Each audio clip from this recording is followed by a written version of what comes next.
હવે પછી હું તમને કેટલાક વાક્યો કહેવાની છું જે તમને સતત સાંભળેલા લાગશે. ગુજરાત રાજ્યની સરકારે એસઆઈટીનું ગઠન કર્યું છે, ખાલી નામ બદલાયું છે. સુભાષ ત્રિવેદીની અધ્યક્ષતામાં એસઆઈટી તપાસ કરવાની છે. અમદાવાદના ચીફ ફાયર ઓફિસર પણ એની અંદર સામેલ છે. ગાંધીનગરથી એ લોકો રાજકોટ જવા રવાના થઈ ગયા છે. ફરક એટલો હતો કે 2 વર્ષ પહેલાં એ લોકો અમદાવાદ જવા રવાના થયા હતા અને 5 વર્ષ પહેલાં સુરત જવા રવાના થયા હતા. ચહેરા અલગ હતા. મુખ્યમંત્રીનું નામ પણ બદલાઈ ગયું છે. પહેલાં વિજયભાઈ રૂપાણી હતા, આ વખતે ભૂપેન્દ્રભાઈ પટેલ છે. એની પાછળની ટેગલાઇન પણ બદલાઈ ગઈ છે. પહેલાં સંવેદનશીલ મુખ્યમંત્રી હતા, આ વખતે મૃદુ અને મક્કમ મુખ્યમંત્રી છે. ગૃહમંત્રીઓ પણ બદલાઈ ગયા છે. મૃતકોના સરનામા પણ તો બદલાયા છે. શહેર પણ તો નવું છે. કશું નવું નથી. અને જો કશુંક સૌથી વધારે પીડાદાયક ને જે ન બદલાયું હોય એ છે કે આપણા બાળકો છે. એ આપણા બાળકો છે. તમે 44 ડિગ્રી ગરમીમાં બહાર જઈ નથી શકતા. એ લોકો 800 ડિગ્રી તાપમાનમાં દાઝીને મર્યા છે. એ લોકોને ક્યારે ટાઢક પહોંચી શકશે કે કેમ એ ખબર નથી.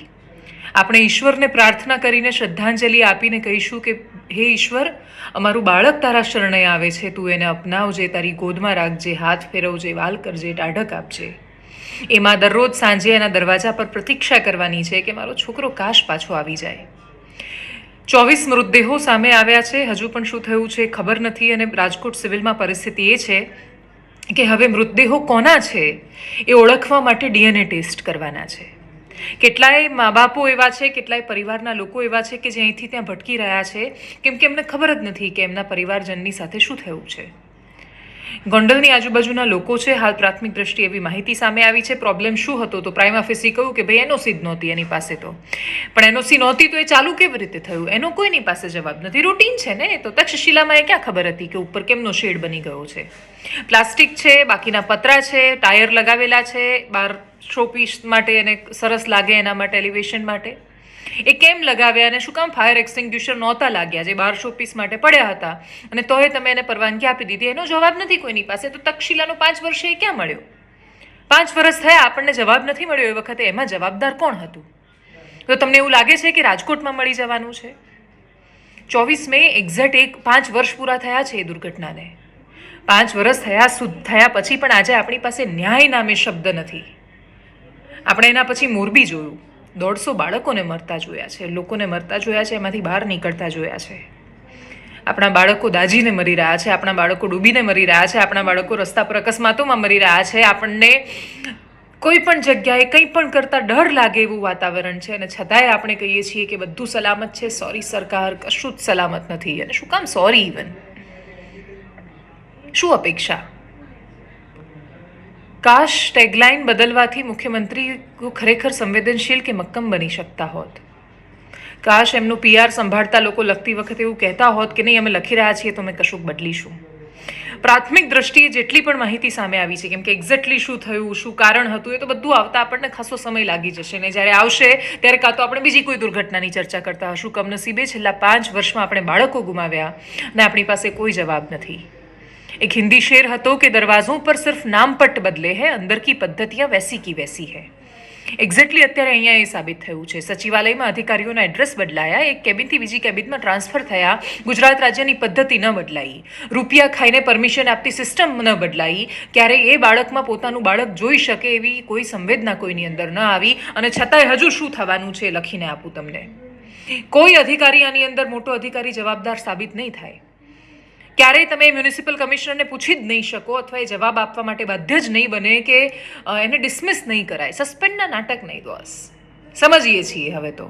ખાસા વર્ષો થઈ ગયા પત્રકારત્વમાં, કથિત પત્રકારત્વમાં, કે જ્યાં દરેક વખતે ગિદ્ધની જેમ મૃતદેહો જોવા માટે અને પછી એને ચૂંથીને એની ઘટનાઓ કહેવા માટે મજબૂર બનવું પડે છે. જાણે આ જ જિંદગી થઈ ગઈ છે. છેલ્લા 5 વર્ષથી તો એટલીસ્ટ આ જ કરી રહ્યા છીએ. આજે એક માણસ જાય, કાલે બીજો માણસ જાય, પણ પરિવર્તન નથી આવતું. અને જ્યાં સુધી એ પરિવર્તનની, અને બીજું આજે નથી અપેક્ષા. તક્ષશિલા વખતે તો અપેક્ષા હતી મને, નવું એવું લાગતું હતું કે બધું બદલાઈ જશે અને ક્રાંતિ થઈ જવાની છે. એ ભ્રમ તૂટી ગયા છે સિસ્ટમ પરથી. એક ભરોસો આવી ગયો છે કે આ દેશમાં, આ દેશના નાગરિક સિવાય કોઈ કશું નથી બદલી શકતું. પણ આ તો એ નાગરિકો છે કે જે આજે જ્યારે અમારા પત્રકારે વાત કરી ત્યારે કશું જ નહીં, ખાલી માવો ખાતા ખાતા જોવા આવ્યા હતા. સોરી રાજકોટના નાગરિકો, સોરી. અમુક ઘેટાઓ, જનરલાઇઝ ન કરું તો પણ આ તમાશો જોવાની વસ્તુ નથી કે ના આ સરકારના બચાવમાં ઉતરી જવાની વાત છે. આ તો પ્રશ્ન કરવાનો સમય છે. તમારી આંખોના ખૂણા ભીના નથી થતા, તમારી અંદરની સંવેદનાઓ તમને પ્રશ્ન કરવા માટે મજબૂર નથી કરતી, તમને એ વિચાર નથી આવતો કે ચહેરાઓ બદલાઈ જાય છે પણ છતાંય કશું કેમ નથી બદલાતું.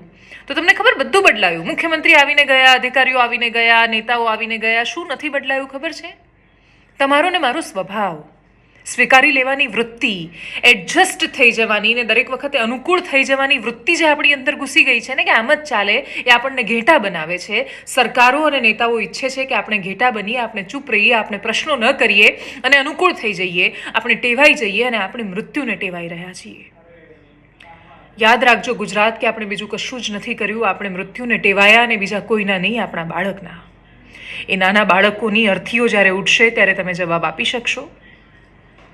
માણસ પોતાની જવાબદારી સ્વીકારી લે તો પણ જો એનું સોલ્યુશન નથી લાવી શકતો તો એનો કોઈ જ મતલબ નથી. છેલ્લા 5 વર્ષમાં એ ઉપાય નથી દેખાયો. જો હવે પણ નહીં આવે તો કદાચ આપણે પોતાની જાતને ક્યારેય માફ નહીં કરી શકીએ. એ મૃત્યુ માટે બીજું કોઈ જ નહીં પણ આ રાજ્યના ઘેટા બનેલા અબૂધ નાગરિકો જવાબદાર છે. નમસ્કાર.